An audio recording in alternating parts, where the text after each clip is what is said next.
stirring, living embers when at 80 one remembers all the achings and the quakings of the times that tried men's souls.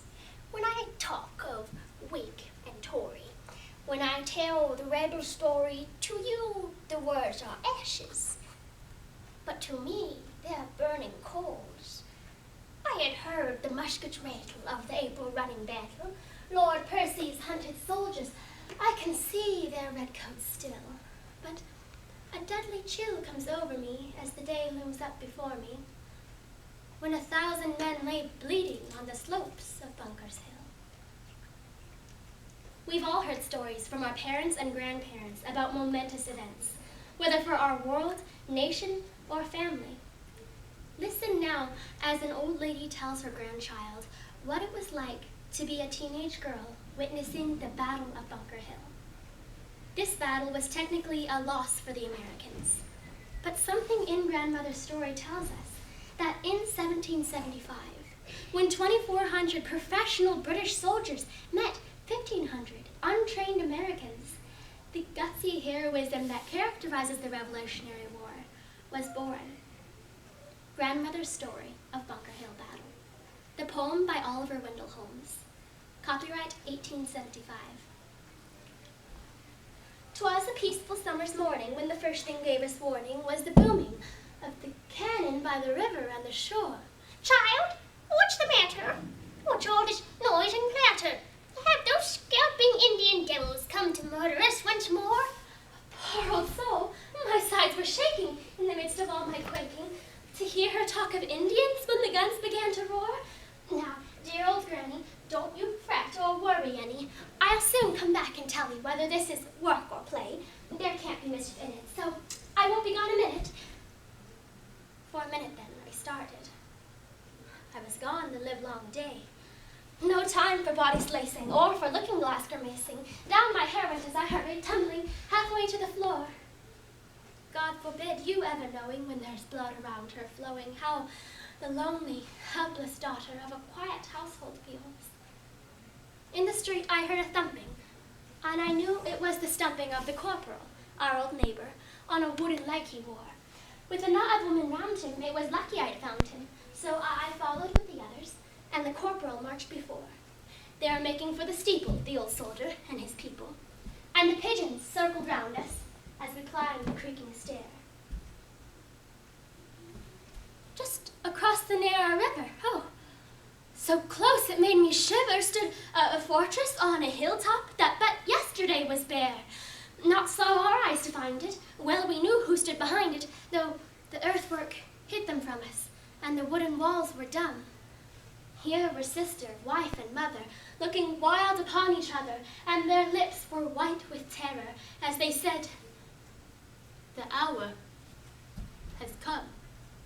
At length, the men have started, with a cheer that seemed faint-hearted in their scarlet regimentals, with their knapsacks on their backs. So they cross to other border, and again they form in order, and at last they're marching proudly up the hill. We can see the bright steel glancing all along the lines advancing. Now the front rank fires the volley, but they have thrown away their shot, for behind the earthwork lying, all the balls above them flying, our people need not hurry, so they wait and answer not. Then the corporal, our old cripple, calls out in words of jeering, just as if they were all hearing, and his wooden leg thumps fiercely on the dusty belfry floor. "Oh, fire away, ye villains, and earn King George's shillings, but you'll waste a ton of powder afore a rebel falls." Just a glimpse. The air is clearer. They are nearer, nearer, nearer, when a flash, a curling smoke wreath, then a crash, the steeple shakes.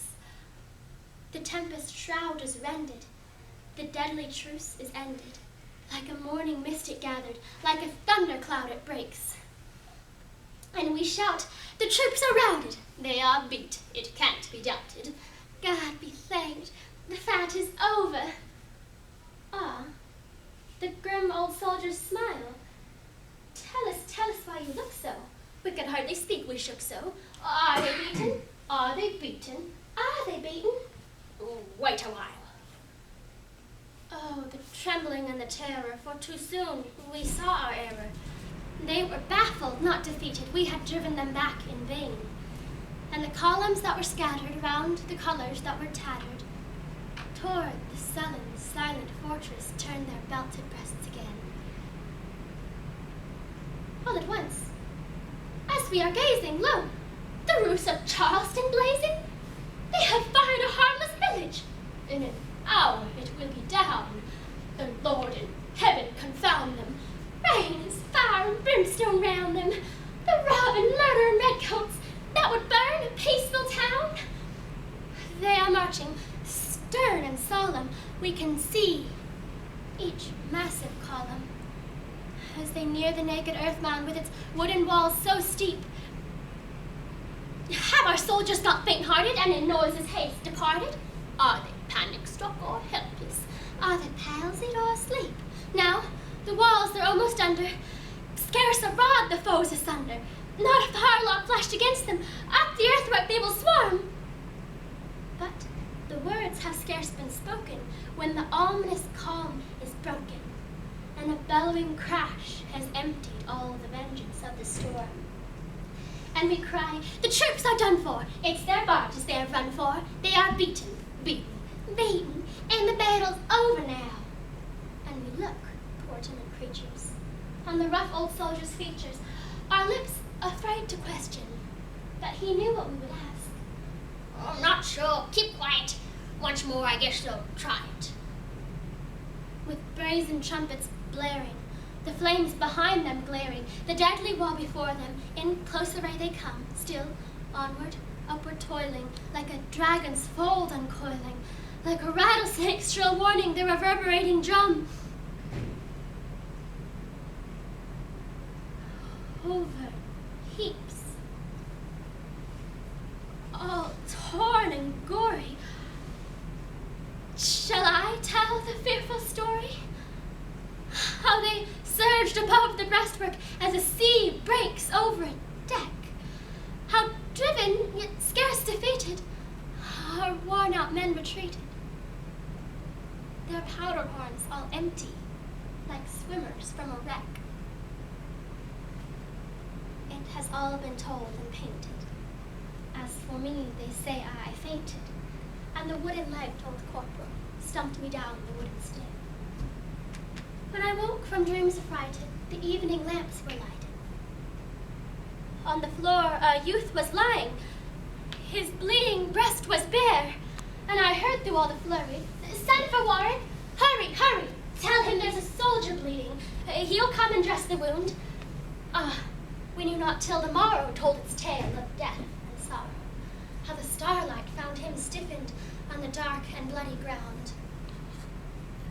Who the youth was, what his name was, where the place from whence he came was, he could not speak to tell us, but he was one of our brave fellows, as the homespun plainly showed us which the dying soldier wore, for they all said he was dying. And they gathered round him crying, and they said, oh, how they'll miss him, and what will his mother do? Then his eyelids, just unclosing like a child's that has been dozing, he faintly murmured, Mother. And I saw his eyes were blue. Why, Grandma, how are you winking? Oh, my child, it sets me thinking of a story, not like this one. Well, he somehow lived along, so we came to know each other, and I nursed him like a mother, till at last he stood before me tall and rosy-cheeked and strong, and we sometimes walked together in the pleasant summer weather. Please tell me what his name was. Just your own, my little dear. Here's his picture, coply painted. We became so well acquainted. Well, that in short is why I'm Grandma, and why you children all are here.